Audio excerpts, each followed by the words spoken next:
अभी egg freezing यानी क्या होता है।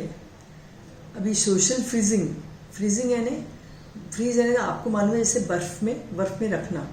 तो फ्रीजिंग यानी क्या, सोशल या एग फ्रीजिंग जो हम Shushrusha hospital ICSI test tube centre Nanded में कर रहे हैं।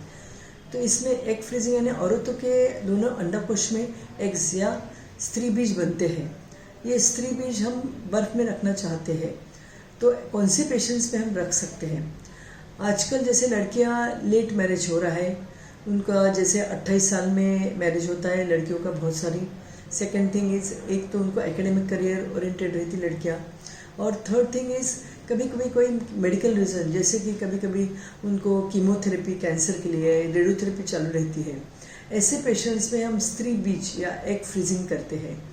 तो ये एग फ्रीजिंग हम routinely Shushrusha hospital ICSI test baby centre Nanded में करते हैं, जिसमें कि हम जो भी एग्स जो महिला है जिसकी उम्र है 35 या 40 के अंदर है, प्रिफरेबली 35 के अंदर हम बोलते हैं, कोई कोई महिला की 40 के अंदर भी हो सकती है। तो जैसे अपने एक उम्र है कि 30 से अपने एग्स या स्त्री बीज बनना कम होना चालू हो जाते हैं।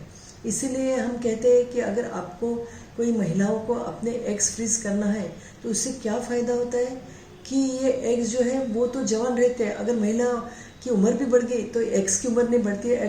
कोई विशिष्ट उम्र में आपने एग्स अगर उनके शरीर से बाहर निकाल लिए तो जैसे औरतों के 30-30 ईयर्स के अंदर अगर अपने एग्स निकाल लिए तो मैक्स टू मैक्स 35 ईयर्स के अंदर निकाले तो ये एग की क्वालिटी अच्छी रहती है और ये एग्स हम फ्रीज कर सकते हैं। फिर वो अनमेरिड रहे तो भी हम कर सकते हैं और मैरिड रहे तो कोई वादा ही नहीं।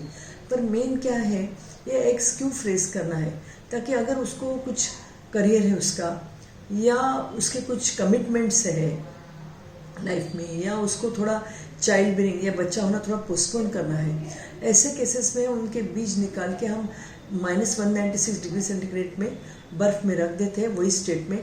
और अगर उनकी शादी हो गई तो वो पेशेंट्स को शादी के बाद हम तुरंत वो उसके हस्बैंड के स्पर्म मिला के बच्चा तैयार करके उस थैली में डाल सकते हैं।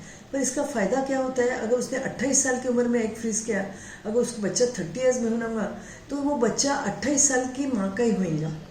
यानी उसकी जो उम्र रहेगी एग की वो कम रहेंगी तो उसकी क्वालिटी भी अच्छी रहेंगी, उसमें अपने भ्रूण या एम्ब्रियोज भी अच्छे बनेंगे, उसमें प्रेगनेंसी रहने के भी चांसेस ज़्यादा हो जाएंगे।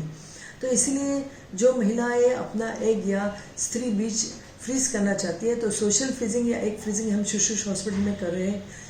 जो लड़के अनमैरिड उनके लिए भी कर रहे हैं, और जो मैरिड है उनको अगर कोई कारणवश से अगर प्रेगनेंसी नहीं होना है, जैसे एकेडमिक करियर है, कुछ नौकरी है, कुछ एग्जाम्स है, जिससे कि उनको चाइल्ड बेरिंग या बच्चा होना पोस्टपोन करना है, उनके लिए कर सकते हैं। और जो महिला जिनको कीमोथेरेपी रेडियोथेरेपी चालू करने का है, जिनमें कैंसर डिटेक्ट हुआ है, तो ऐसे पेशेंट्स में हम पहले ही एग्स निकाल के रख सकते हैं। उनका AMH करके यानी स्त्री बीज बनने की कितनी कैपेसिटी देख के उनके एग्स निकाल लेंगे, उनको स्टिमुलेशन देंगे, उनके एग फ्रीज करके रखेंगे। या उनकी शादी हुई होंगी या सस्पिशन है कैंसर का या कैंसर होने वाला ऐसा लग रहा है तो एम्ब्रियोज या भ्रूण बना के फ्रीज कर सकते हैं। तो सोशल एग फ्रीजिंग अभी बहुत ज़्यादा मेट्रोपोलिस सिटीज़ में हो रहा है, पर अपने शॉर्ट ब्रीग्रेड सिटीज़ में ये मालूम नहीं है। तो यहाँ हम एग फ्रीज कर रहे हैं रूटीनली।